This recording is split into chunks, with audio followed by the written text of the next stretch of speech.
You heard it right here, right now from the beat. The new ivory is mammoth. What do you guys want to know? I've done way too much research on dinosaurs. Almost a larger-than-life figure. No reason at all to think it was made by aliens. Drop down and go swimming as fast as you can. Out of whale. All these big giants give me a kiss and tell me they don't. The crowd, just the pot, the loudness, the excitement, the electricity. I don't know if I can take your little Canadian destroyer. Future is scary, but it's also wonderful. Lunchtime in London, around midnight in Tokyo, breakfast time in Sao Paulo, in a small town of Nikšić, Montenegro, in the European part of Mediterranean, just the right time to kick off the 5th season of the Unscriptify podcast. Welcome back to the podcast where genuine meets uncensored, and all of that powered by Jägermeister. In today's episode, we have a special guest, a guest who is an actor, author, restaurateur, mobster. His story is about Frank Sinatra, Frank Costello, Marilyn Monroe, Joe Colombo, marked a life worth living, and the list goes on. And those stories have captivated the attention and interest of millions around the world. Mr. Gianni Russo. Sorry for that. Gianni, are you ready to go genuine, uncensored, and unscripted with us today? I'm great, man. I'm just I'm checking something that's come up on my screen. I'm just what it's saying. Mm-hmm. God, what's a meeting is recording? So should I press I got it? You can, but you don't need to. I don't need to. Okay, perfect. Yeah. I just want to make sure I'm doing everything right. You're doing right so far. Yeah. Okay.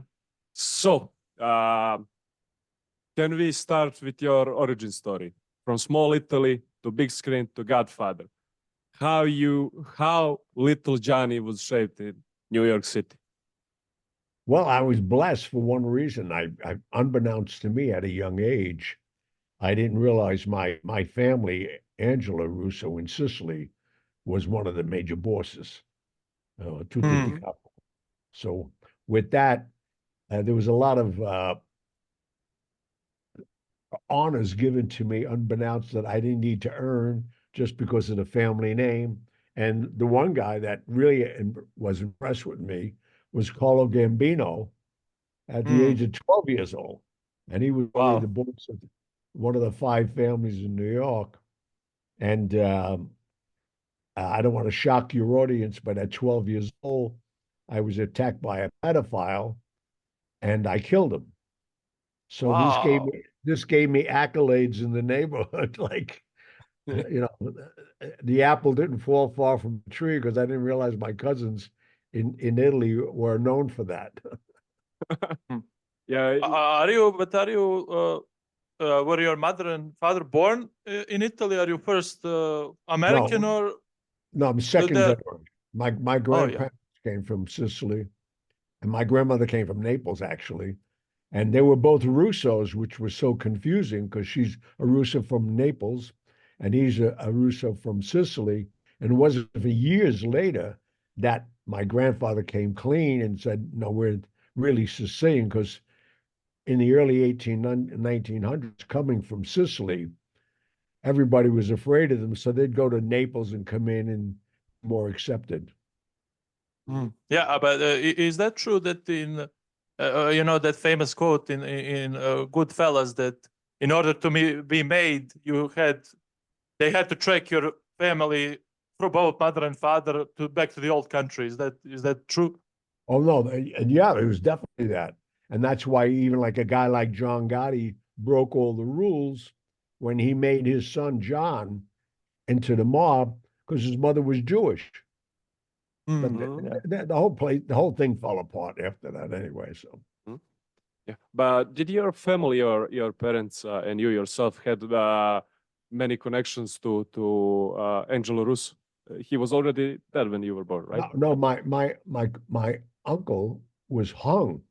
My great uncle in 1947, because they were all cleaning up La Cosa Nostra in Sicily. They left him hanging in the street as a symbol of fear for these other people, because that's when they were having all kinds of problems, and they were trying to get rid of the organized crime. They didn't do a good job, unfortunately, but he got killed. Yeah, but what was obviously you grew up in the 50s and 60s, your kind of childhood and adolescence. Was the mob part of really of daily life in those neighborhoods? In sense, were the regular people just influenced by it? Well, at that time, I mean, thank God for the mob because early on, when the Italian immigrants originally came here, they were taken advantage of. They were like on the list of everything, and the mob basically got us the respect. I mean, then it got out of control, but originally that's the reason they came over. Carlo Gambino came over at the age of 17 as a made man out of Sicily to get rid of the Moderanos and the other groups that were here. The Italians were being fleeced by these guys, little immigrants, shaking them down, store owners and that. And that's where they did it for a good reason at that time. And then it got into out of control. But let me get back to that, to your first skill when you with the pedophile. Was that the maybe let's call it initiation into these mobster circles, or were you already into that world, or did you? No, I wasn't into that world. But normally, to get in, that is initiation. You have to kill somebody. They wanted that was the true to get into La Cosa Nostra. You had to do a kill so that they had something on you. Because once they brought you in, you knew all their secrets. But that's not why I did it. I did it because the guy was attacking me, and they misread it and felt that, But I mean, I capitalized on it. I'm writing a new book now called Mafia Secrets that is all about that. Because during the 60s, especially during the 60s, I met every mob boss in the world. Because when Joe Kennedy wanted his son to become president of the United States, he was partners with Costello during Prohibition, and they amassed $30 million each at that time, which is equivalent to $1 billion today. And when he came to them, the only reason they went along with it, because the first thing John would do if he became president at that time, they were going to invade Cuba, get rid of Castro, and give them all the casinos back. Because when Fidel Castro threw Batista out, they took over the casinos and everybody lost all that money. So that's why they went along with it. But as we know, John made the decision to make his brother Bobby Attorney General, and he went after the mob. And that's why they went after them, unfortunately. I like John F. Kennedy. That really bothered me. Everybody does. Yeah, I mean, he was a great guy. I mean, it's a shame that I don't know American who doesn't speak positively about him. No, I mean, he was a great. I had the privilege of 6 months prior to him getting nominated. I spent almost every weekend with them, all in Las Vegas. You did? Oh no, I was with. Well, I was Costello's eyes and ears, because after the Appalachian fiasco, he would go nowhere. So that's what he was grooming me for, unbeknownst to me. And then at 16 or 17 years of age, I find myself at the Sands Hotel sitting ringside watching the Rat Pack perform every Friday and Saturday night, 2 shows a night, which was great for me, but not realizing, what this was all about. And then I'd report to him every Monday what I saw over the weekend. Yeah, but obviously now you mentioned a person like Kennedy, who and you had the interactions, I know, with many celebrities and famous people of that time, many which I want to ask you about. But one in particular, I heard you speaking. Now I don't remember that you spent a lot of time with Don Rickles, if I'm correct. Oh, I love Don Rickles. That was later on. Yeah. What was the Don the same personality? Like he was on stage busting balls. Nobody was off the. It was amazing how he was brought into the Klan with them, because he started calling Sinatra the skinny guinea. Yeah, I mean, he was the only guy in public to bust him about mob ties. Oh, I know. And everybody thought it was humorous, and they, he was making a lot of money for everybody. See, but when you get down to the ground rules for the mafia, if you're making money for them, they'll let you go do a lot of things. And when Sinatra okayed, he's funny. They brought him into the fold. See, what people don't realize, the mob controlled every nightclub, every casino where they worked. So they needed them as much as the mob wanted them to be successful and funny because they're back in the showrooms and they always get down to money.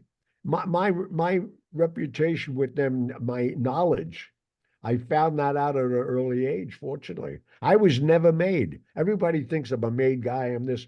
They kept me clean for their selfish reasons because they needed me to get all my licenses and all of that. And I did, once I found out how they really were, they'll betray you in a minute. I mean, they'll be kissing you 1 second and sticking a knife in you the next. Wow. Once you betray them, I mean, that's the problem with it. And that's why, once they started this RICO thing and everybody started flipping because they knew, if you're dealing drugs, you're going to get killed. If you did something against the family, you're going to get killed. So when the FBI or somebody came to them, that's why they started flipping, and that's what destroyed the mob as we know it. Yeah, I read that Scorsese actually he planned for Sinatra movie, but that the Sinatra estate opposed it allegedly. I'm not sure of this because Scorsese also wanted to portray the mob ties in a part of the movie, but they were like, no, we don't, none of that in his biopic. Yeah, well, that's why Scorsese, I mean, is a genius. But when you try to touch Sinatra, it's not going to happen. And the kids know the father was very well connected, and they're still living off the accolades of their father. I mean, even though he married Barbara, which I can't understand, she was forget about him. This was like a streetwalker. And now she's Barbara Sinatra. Forget about it. I mean, I know her so well. That's why she hated me, because I knew her past, and I didn't mind telling people. Yeah, but not minding telling people stuff can be pretty tough, especially if you are talking about mafia, about Cosa Nostra, the world you were living in. How tough is to speak about your life stories, about connections and everything that happened in the 70s, 80s, and earlier? Do you get threats even today, or are you comfortable with it? I'm so comfortable because I'm still with the top people. I got respect from 90-year-olds. I go to Sicily now every 90 days. I walk the streets. They love me for one reason. I make money for them. Once I stop making money, who knows? But right now, I make a lot of money. I mean, it's a crazy affiliation that I have, but I've earned my respect. And they realized nobody, including Carlo Gambino, Frank Costello, Tony Accardo out of Chicago, the Savellas, I can name every major family in America, wanted me in the mob because I was the messenger that was clean. We moved $600 million out of casinos in Vegas and brought it to Sicily through the Vatican Bank. What was Vatican Bank? What? Bank of Vatican. The Vatican Bank. How did you do it? We just brought it on airplanes. Bring $3 or $4 million a week in cash. No tax. And that was the whole thing. So they were about to disrupt that. I did that for 15 years. The numbers, the IRS always questions me and saying, well, we know you moved $60 million, $600 million. I said, well, where is this money you keep talking about? And the reason we use the Vatican, if you think about it, you can never subpoena the Vatican. They're their own country. How are you going to knock on the door and want to subpoena see your records? Get out of here. Yeah. Is Pope there? Can I talk to him for a second? Yeah, please. Yeah. Yeah. And that's why I came up with that idea. That was my idea. So they thought that was genius. So what I've done in my life, and obviously I've been brought to trial on 3 other murders, but they were all self-defense. When I killed Pablo Escobar, guy, Lorenzo Morales, he already slit my throat. So I could kill him anywhere. And I did. I killed him in front of 150 people. May I share a shocking fact with you? I think I read recently, and I don't know if this is true or it's internet bullshit, that now in United Kingdom, the self-defense in some cases is illegal if you're attacked. Oh, yeah. Yeah, of course you are now. Illegal. If Illegal, you're yeah. Oh, I don't Yeah, know in about some cases. I do what I Crazy. want, but some cases, when you say some cases, that gives you a lot of leeway. What I try to do, and I was attacked just recently, I want you to attack me first, because then I can do anything I want. Yeah, And I yeah, do. but not. I'm an 80-year-old man. You're going to attack me and I kill you. What are they going to do? Put me in jail? Yeah, dogs on them there. Yeah.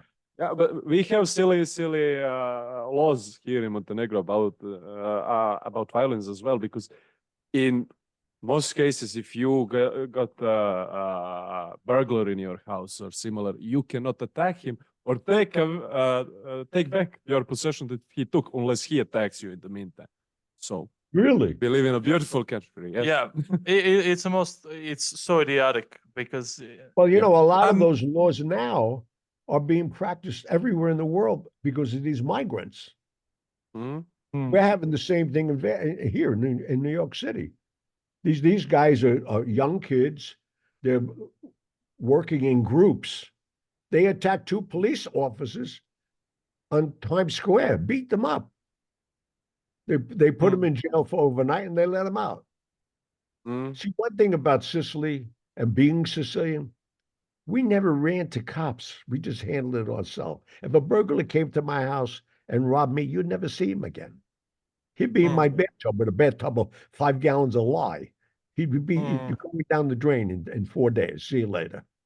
The here is thing. Obviously in America you can very easily get illegally the weapons. I mean the arms and that. Yeah. But here a lot of people have them. I mean a lot of households have weapons, but none of those are illegal. They are from the war and things like that. So if somebody finds your weapon, you're fucked. In the I court. understand. No, I mean, I understand. It's not fair because, like you're saying, there's young kids hitting people like my age, sucker punching them on the street and robbing them, and you can't do nothing about it. You know what I do at night here sometimes? I put on a full-length chinchilla coat, put a shotgun up my sleeve, and I take a walk. I want one of these guys to attack me. Forget about it. No, this is it's bullshit. I have to ask you. Obviously, we mentioned again many important names and all that, but on Godfather, I bet you were asked a million times this, but I have to ask this because Brando, he is kind of a character that had many interpretations by many different people, and his attitude was questioned, his work ethic on movies, things like that. But I consider him one of the greatest actors of all time. What's your assessment of Brando as not just an actor, but as a person, your interactions with him? Well, I've got very close to Brando. I have a house on Mulholland Drive in California. I was his neighbor for a long time. And when his son Brandon shot his sister's boyfriend and killed him, I got that all straightened out with Robert Shapiro. The kid only got 5 years, and then he got out in 38 months, and he committed suicide. I'm saying, what the hell we do this for? Well, Brando's a unique guy. I mean, I stayed friends with him until he died. But, he's a kinky guy, very strange. Sometimes you go to his house, he's dressed as a woman. Him and Michael Jackson, Elizabeth Taylor. Oh, no, he was totally off the wall. That was the creativeness about it. He was a very creative guy. Yeah, I heard he was a prankster. I read many stories that he was like a prankster on sets and things like that. Oh, yeah. No. A lot of those guys are. When you're there 13, 14 hours a day, you have to do something. And when you're Brando, you can do anything you want. So Sinatra was a prankster too. But, it's a lot of those guys, they get bored. It's crazy because it's and that's the fortunate part. That I hit the streets at 12 and a half years of age. Costello took me under his wing when I was 14. I was with Costello until 73 when he died. And I have another book I'm doing after this called The Son He Never Had, because him and Loretta never had children. But this guy protected me. You see this house I'm sitting in? If you see behind me, where could I go? That dining room sits 16 people. I'm in a 12-room apartment in Midtown, New York. He gave it to me. Wow. That's cool. Yeah, but you were close, as you're saying, with Joe Colombo, and he was a big player when Godfather, we are speaking about right now, was being made. And if they didn't have Joe's blessing, let's say, back then, they wouldn't have the chance to film it in New York, right? Oh no, There that's was what whole war between. I was instrumental in that because he was picketing the FBI building at the time. He created a thing called the Italian Defamation League after the movie came out, but people don't know behind the scenes, his son was arrested. And that's what that was all about. It was all personal. So I flew in when I heard what he was doing, and I met Joe many times. And in fact, his family, the Colombo family, was originally the Pafacci family. And he turned on the Pafaccis, Joe Pafacci, that's where the oil business came in. He turned on the Pafaccis, went to Gambino and told him that they were going to assassinate him. Anastasia and Pafacci was going to try to kill Gambino. Whom you played in the movie? Anastasia. You played Anastasia in the movie. Am I correct? Oh yeah, yeah, Levki. Yeah. And Tony, Albert's brother, Tony, confirmed me for my confirmation. Just talk about a small world. He's really That's an underrated film. Yeah, I mean, you spoke about front doors of Paramount Studios being blown up by Joe Colombo. That's right? Yeah, the gates. Yeah, the gates. Yeah. They're trying to send a message. That's why I flew to New York right after that. I said, Joe, I went to his club on 86th Street. I said, Joe, there's an opportunity here. We could make a lot of money. And he looked at me, he said, we? I said, yeah, if I'm going to do this, I want a piece of it. He started laughing because, I'm in my 20s at that time. But my ego, I always wanted to be an actor. Everybody used to see me on the street, say, you're a good guy, you should become an actor. But I wasn't going to go through all those trials and tribulations. So yeah, I gave him my plan. And at the time, he just hired a lawyer called Barry Schlotnick. And thank God he was a Jewish lawyer because he had to go talk to all the Jews at the studio. So he carried the message. And then we had a meeting the next day. And we straightened out the union problems, gave him all the locations in New York. If they make the movie, we get the world premiere in every major city. Again, it was about money. So I said, Joe, we could charge $200, $300 a ticket. This is in the 70s. We'd make, a couple $100,000. That's why he went along with it. It's always about the fajules. It's always about money. It's actually crazy. I mean, not just that part of the story, but the studio and not wanting to cast Al Pacino. Godfather went to so many trials. It's a miracle that movie actually got even made, and not alone being one of the greatest films ever. Well, even while and you're so right, because the studio wanted Warren Beatty to play Michael. Are they crazy? Yes, they're crazy. Pacino is a genius, but nobody knew him. He did one movie called Panic in Needle Park. Coppola saw that movie and he said, I want him. Coppola was ready to walk off the film. And the last minute, they said they okayed him. And because Coppola didn't want me. I was not even an actor, but he couldn't say nothing to me. In fact, I had words. I don't know if you know the story with me and Brando. Brando and I had words. Brando was trying to get me fired. We had the first rehearsal. We had a rehearsal on 119th Street in New York. I knew it well Patsy's up in Harlem. I used to bring overnight loans for the card games up there, 5,000, 10,000. They needed money. So we used to do overnight loans for them. So I was very familiar with Patsy's restaurant. And I get a thing saying to me to be at Patsy's at 3 o'clock in the afternoon for the first rehearsal for The Godfather. I loved it. So I went up early. I'm already wearing Brioni suits. I'm 26 years of age. I got a Chinese chick show for driving a Rolls Royce. And these guys are showing up in station wagons looking like garbage people. I mean, they were crazy. They didn't dress. They didn't do nothing. But I got there early, and everybody, even Fat Tony Salerno, said, "What are you doing here so early?" I said, "I'm here for the rehearsal." It's for The Godfather's year. He said, "You're not an actor." Everybody I said that I was in that movie didn't believe me because I never acted. Yeah. So now we go to the rehearsal, and the whole cast is there. I never met anybody. And Coppola says to the audience, to us, the cast, before we bring in Marlon Brando, don't approach him during the breaks.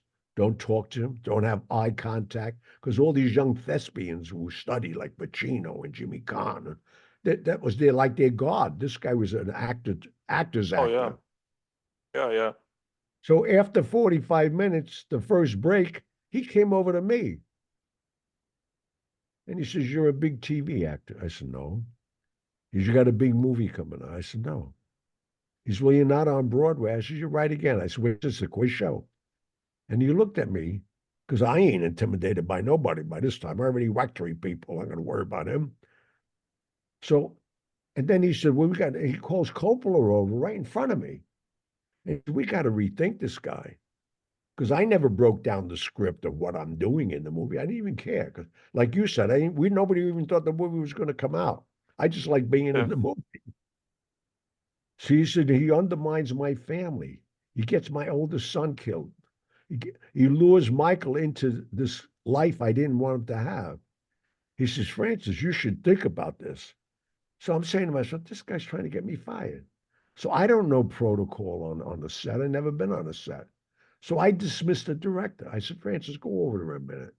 And he left. The whole room got quiet. They're saying, "Who is this guy?" Because nobody knew me. Not only did I look at Brando, I put my arm on him and I said, "Come with me." And I walked him to the back of the room. I didn't want to embarrass the guy. So I go nose to him because I didn't want nobody here. I said, "Let me tell you something, Mr. Brando. At all due respect, I know who you are. But you get me fired. Listen to what I'm about to tell you. You get me fired, I will suck on your heart right here today, and you'll die." Oh, "Who the wow. hell are you?" He stepped back. He said, "That was brilliant. You're a good actor." He thought I was acting. I meant it. Oh, Well, it worked out. We got the apocalypse now, and Godfather. yeah. But isn't the Hollywood a bit of a mob itself? You know, because those people, you know, producers and yeah. directors, they are also kind of, you know, they know their ways. Well, they know their ways, but don't ever think anything in this country that's so unionized, so controlled by the unions, is not controlled by the mob. Mickey Cohen, Johnny Rosselli, they organized Hollywood long ago, and that's who ran it. The mob runs major industry in America. That's no secret. All the unions, anything gets built in New York, every truck of concrete goes out, gets $3 a yard back to them. Nothing moves in this country without major organized crime. Anybody tries to tell you different, I mean, the street guys you hear about, they're all gone. And John Gotti's, all these guys, they destroyed it. But the old core and the only reason they control it is because of the votes. The Democrats, the Republicans, they need the Teamsters. There's 37,000 members. They need the international longshoremen. That's why they go with it. It's been a way of life, period. We all accept it, especially me. Listening to you speak, you use word Cosa Nostra, you use word mob, but you don't use word mafia so much. Does that maybe have some correlation with Joe Colombo and his agenda not to use mafia? Is that true that he didn't Joe want the Colombo- word mafia in Godfather?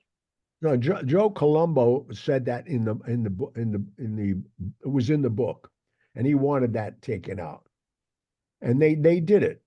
And it's very funny you're saying that, because the scene in The Godfather, another word he wanted out was guinea. He didn't like us being called guineas. Oh yeah. So when I'm giving Connie a beating, I said, "You guinea brat, now clean it up." Copolla cuts the scene. He said, "You can't say that." I said, "Why not?" He said, "Joe Colombo told us not to." I said, "You just shot him." They shot him June 28, 1971. He was dead by the time I said it. Yeah. Somebody didn't get the memo. Yeah, hello. Yeah, and the in the casino, the Mo Green tells that to to Michael Right. when he. Yeah, that was also a great scene. I Yeah. I have to ask. I mean, you called Al Pacino genius, as he obviously is, and Yeah. I think one of the greatest scenes in anything is when he confronts your character Carlo after the murder. Obviously, he finds out, and he says famously, "You got to answer for Sonny, Carlo." What was Al Pacino at that time like? Because he seemed so intense. Did that intensity kind of correlate with real life? Was he just out of character when the No, that's the kind of guy he was. He studied a lot of people. And I'll tell you why that scene works. I have to give credit where credit's due. Marlon Brando and I became really close. And when he was with Dick Smith, the guy who was his makeup man on every film, it took 3 hours to transpose Marlon Brando, who was 48 at the time, into the old man. And he told the assistant director, "Go get that kid, Russo. I want to talk to him." And everybody was like little bees outside his dressing room. They're all waiting to see him, whatever. He sent for me. And every day we would read lines. That's why I'm the only person in the world that could say Marlon Brando was my only acting teacher. Frank Sinatra was my only singing teacher. And at 15 and a half, I lost my virginity to Marilyn Monroe. All good teachers. Which one is the best? Well, Marilyn, obviously. Yeah. Yeah, the famous story. There are no rules but one. Drink Jägermeister at minus 18 degrees Celsius. I want to ask you, when we corresponded, you mentioned that you are doing a documentary, if I'm correct, and you mentioned it previously, Frank Costello. Yeah. Is that correct? Now, Frank is obviously, you mentioned him, but he had a rather unique also history in the mob itself. And actually, I read recently that Bobby De Niro is going to play him in the film that comes out next year that Nicolas Pileggi wrote. No, So it's that coming will be out. also. It's coming out this year, actually. It's coming out. Oh, yeah, November. man. Yeah, November the Oh. 24th. No, Yeah, in that would fact, be interesting. De Niro is playing. I'm close to Bobby. De Niro is playing Vito Genovese and Frank Costello, both characters. Yeah, I read that. Yeah. And I was kind of so you'll play them both like a dual role. I was surprised by that. Well, Bobby's very flexible, and with this AI now, with it, I mean, I don't agree with it. I don't know if you saw him in The Irishman. I mean, first of all, Scorsese is getting crazy with these 3-hour, 4-hour movies. Nobody wants to sit through them. But let him do what he's doing. He's Scorsese. He can do anything he wants. But no, he's doing him. But simultaneously, Fox came to me because I like I said, this is he left me a lot of stuff. He died in 73. He left me this year with 6 more units in the same building. I rent them out. But I live in Midtown, New York. My block, you can't buy nothing on my block for under $12 million. So I'm here at 12 rooms. I mean, it's so crazy. So Fox came to me because they heard about my relationship. And I don't know if you got it in your country, but did you see Get Gotti by Fox? It was a mini series, Get Gotti on. I know about it, but I haven't seen it. I haven't seen it. No, not. Well, the same people who produced that now are doing a series of different mobsters. So they asked me to do Costello. They came here and shot the whole thing here. So we're coming out also in November. But we have the true story, and we got a Scorsese, another Fugazi story, Marlon. Like the Irishman. The Irishman, if you left it to him, he killed everybody in the world. He was one of the shooters at JFK to him. This guy's crazy. Yeah, but to be fair to Marty, I mean, I know what you're saying, but I think he just wanted, from artistic standpoint, to portray a life of a killer and how that affects him and people just through that story. So it was convenient, but I think it was more artistic, Well, endeavor. I would agree to you about one thing. Marty's very artistic, but don't ever sell him short of taking advantage of an era right now. The era in America is mob right now. They go through cycles. It's sci-fi, then it's Jurassic Park, then it's back to mob. Right now, it's all mob. All the podcasts are mob. They got Sammy the Bull's got a mob. Everybody's got a mob podcast going now. The whole world was fascinated with mob years ago. I mean, Cagney, Bogart, they all made their careers early on before us in the 30s and 40s playing mobster. There's always been a fascination for mob. That's why my life will be continued forever. I hope I live to 100. I got more work than I ever. I do motivational speaking now. They want to put me in jail for life. Now I'm doing motivational speaking. Uno reverse. No, I love it. What you know about Jimmy Hoffa? Do you know anything? You mentioned I know. Irishman, so. Well, I knew about Jimmy a long time. And when he found God in prison and all that, I myself, if you go to the records, and they did a big story about me in the Review Journal, a newspaper out of Las Vegas, because I was building a hotel in 1980, a $72 million hotel. I was 40 years old.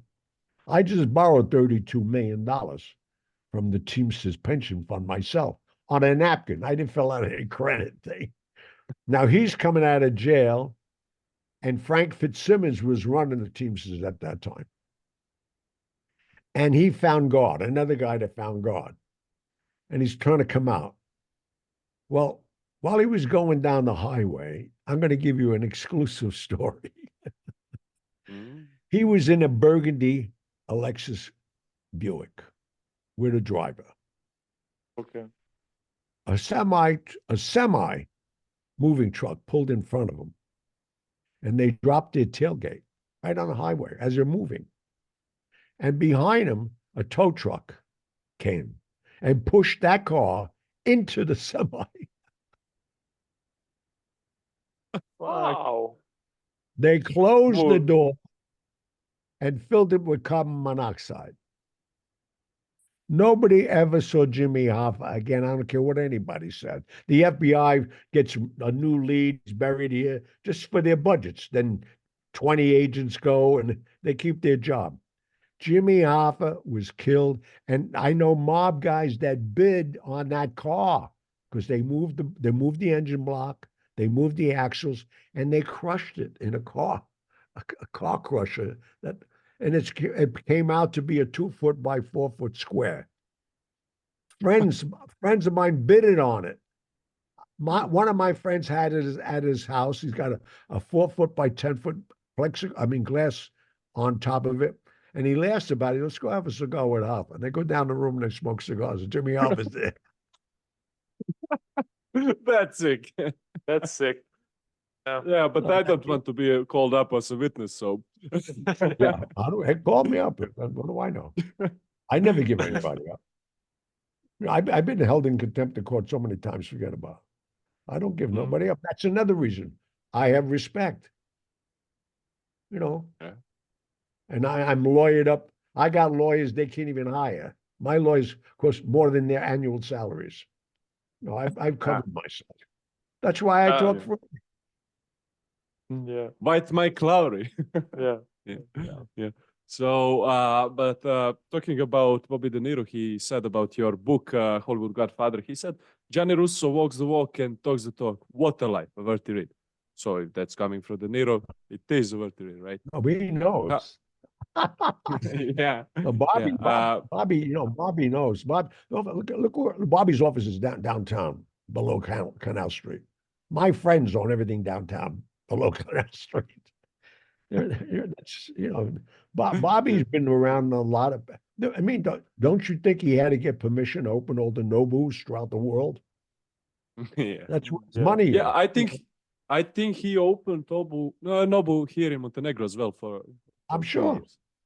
No, he's a very smart businessman. I don't know why he's doing what he's doing right now with Trump. Anybody that's in our business, in show business, I don't care if you're an actor, singer, whatever, don't get political. He's gotten so political against Trump that it's going to be a problem because That's good advice. Trump is going to get in, and then he's going to tell the IRS investigate this guy, drive him crazy, and he's going to get crazy. He don't like Trump now. He's going to hate him when he gets in because he's winning. There's no question he ain't coming back. Yeah, probably. I'll be with Donald But, next weekend. oh yeah. No. I think that's unfortunate with Hollywood. It's kind of, I mean, regardless of your political opinion, I mean, obviously it doesn't concern us since we're not Americans, but still, No. I mean, I don't care about politics in my entertainment. It's I don't do entertainment. either. I vote in Sicily every 5 years. And you don't know who the candidates are, believe me. Yeah. You also have a new book coming out, which you mentioned about the secrets of the mob. So Mafia what can Secrets, we? yeah. Yeah. So what can we expect to see in it? Maybe a little hint. No, I mean, I'll give you a lot of hints. No, I'm writing about it. The statute of limitation, even with the Vatican. In Italy, it was 30 years I had to wait. But I'm talking about stuff now that I could talk about. And what are they going to do? Come get me? What are you going to do? How are you going to prove it? You got to get proof. See, I know what I'm doing, and unfortunately, I know this may sound very odd to your audience, anybody's audience. I never had handcuffs on. I never been locked up for any crimes. I've been tried on a lot of them. I had 23 federal indictments and 3 murder ones. Never put in jail because I lawyer up right away. Like You Carlo gotta Gambino. Carl, that's right, man. That's it. I learned from the masters. Meyer Lansky, all these guys, they were the geniuses. All these young guys, John Gotti. I mean, look what Tony Spilotro did in Vegas. He destroyed it. Millions he destroyed. Mm-hmm. No, you keep your mouth shut and go to the bank. That's what I do. Yeah. I mean, I don't go to like, jail. yeah. But those guys are actually, they're probably the mob idols. I mean, what the Carlo Gambino and Tony Accardo and guys like that. I mean, you do the They crime were the for old timers. They were the old timers, kept to themselves. You knew nothing about them. And even Ricardo. I mean, I liked the way Chicago was run because in New York we had 5 families, they had 5 different bosses, 5 different concierges. Chicago was one outfit, one guy. And then he had a street boss that he put out there, Sam Giancana. He took all the heat. Carter, you couldn't even get to this guy. I mean, I used to go to his house once a month for dinner. The dining room was two stories underground, so you couldn't even wire it, not alone get on his block. He knew every car there was that came in there. But they were the geniuses, and they amassed millions. I mean, I know everything about Frank Costello because I was that close to him. But when he died in 73, he owned buildings down on Wall Street. He's got buildings at $100 million today in trusts. They were smart. You know, man, but these young kids are, I mean, they're crazy. They have podcasts now talking on television. That's what, are they crazy? Skinny Nicky. I don't. They call me up. I wouldn't even talk to them. I want to be around you. What are you, crazy? You're going to be found in a trunk somewhere. But it's they forget, and they're talking about we took the oath, we did this, we did that. Well, you just disqualified yourself. They have the right. You're open. I mean, they got a bounty on their head right now. They're crazy. Yeah. I read that now what is in Italy, especially in Naples, the local mafia, what they do is they get a bunch of kids, like young guys, and they give them power Train. immediately so they can They catch train them heat. 14, 15 years old. They become killers. Yeah, and they catch heat instead of the main guys. That's the Comara. They're so smart. The two major, La Cosa Nostra and La Comara, between the Napolitans and the Sicilians, forget about it. They're not going nowhere. It's a multi-billion-dollar business. Yeah. Yeah, this country smuggled a lot of cigarettes with them, so they know. Oh yeah. Yeah, Very good. we are famous for smuggling cigarettes. That's the go-to crime here, At least was. What's the population there? Around 600,000. 600,000 people. Under a million. That's wild. That's great. Yes. Yeah. Yes. And and this is actually, I think one of the journalists from Italy who was investigative journalist, he actually wrote about, and I think at the time around 500 billion lira, which was Italian currency, was exchanged almost daily for cigarettes between Montenegro and Italy, because we are on the seaside and we are great for this is not the market, but Tobacco, it is great for going around things like drugs and ships, exactly. Yeah. No, I mean I'm intrigued by it. I have like 6 homes throughout the world, and I never know what's going to happen, because to me, like with Biden, if he gets in again, I'm out of here. It's crazy. I can't even walk or talk. He's going to run a country. But anyway, I don't get into politics. I mean, current prices of real estate in Montenegro are cheap for New York prices, of course, and we are easy to corrupt. So, a good country to live. So you may find a new home. For a retired mobster.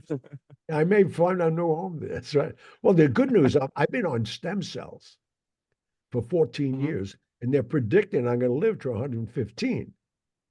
I got no, they figure I grew all my hair back. I mean, if you have money, you could live forever. And then Prince Mohammed is a good friend of mine in Saudi Arabia. He's part of Cornell University and New York Presbyterian Hospital. They just built one over there. So he called me and he said, don't worry about any major organs. I said, what are you talking about? He's, well, my son is at the university. We have your records here. So if you need anything, let us know. We have Emirates Air. We'll deliver it to you in 12 hours. Talk about a heart, liver, whatever you want. Liver on the rocks. Yeah. There you go. Oh my God. Yeah. Oh, that's crazy. I mean, every podcast you were on, every show you spoke about Marilyn Monroe, about Frank Sinatra, about Costello, and everybody. So that's why we didn't want so much accent on it, because you told us that stories. Is there a story you wish to tell about somebody, but you still haven't, from top of your head? Well, I mean, the sensitivity, like even we talked about Marlon Brando, nobody realized how hurt this guy was. Because we all know the glamour and whatever. But here's the guy, both his children committed suicide. Think about that. He lost grandchildren. I mean, it's crazy. That's the guy I know. That's the guy I sat with and talked to. He's a human being. He has feelings, even like Sinatra. Sinatra was bipolar. I spent so much time with this guy. A lot of people never got to know that part of him. And so I like the sensitivity of it. Even Marilyn. Marilyn had such a low esteem of herself that so many people took advantage of her and abused her because she thought all she had was her sex. And she gave it to everybody. I had arguments with Tony Curtis because he was with her. Sinatra was with her. Marlon Brando, everybody was been with this girl. And she was a friend. I mean, I was with her for a different reason because we had two parallels. I was in Bellevue in a quarantine hospital at 12 years of age. Her parents put her in an orphanage at 12. What we do, when we found that out about each other, that this was something we both needed a hug. What it grew into was something else. But that's what I like about these people. These are the stories nobody tells about because they're not glorified. But there's sensitivity like everybody else has it. We have pain. Why I'm successful is I overcame pain. I overcame 2,300 kids dying in front of me over the past 5 years in Bellevue. That gave me the goal to go out there. That's why I wrote my first book. The last sentence in my book is, yes, you can. I have no education. I'm an illiterate. I'm writing books. I can't spell. Thank God for spell check. But I mean, it's like I'm sending you text messages. I press microphone and I talk. Yeah, But I think that this is the great wrap up for this episode from your behalf, and I see why you are getting into motivational talk right now. But before we completely wrap up this enjoyable conversation, we have a little tradition where we prepare a quote or verse or something on our language and we translate it to English. So you are going to be introduced to Montenegrin language with a quote Luka prepared for this episode. Yeah, I prepared a quote from our Montenegrin theater actor, famous, called Mirko Vlahović. And first on our language, he said, jeste potreba svakog čovjeka da bude viđen, ali on prvo treba da spozna samog sebe. Od karaktera tog istog čovjeka zavisi kako će se predstaviti svijetu, dijelima ili fikcijom. Čovjekov karakter je njegova sudbina. And on English it would translate to, it is the need of every man to be seen, but he first needs to know himself. The character of that same man depends on how he will present himself to the world, through works or fiction. A man's character is his destiny. That I totally believe in that. And to add to that, if you have a dream, you have an idea, pursue it, believe in it, but don't pick a dream or an objective that you want to achieve if you don't have the ability to do it. You have to really think about it. Don't do it with ego. Digest who you are and go do it. And don't tell anybody.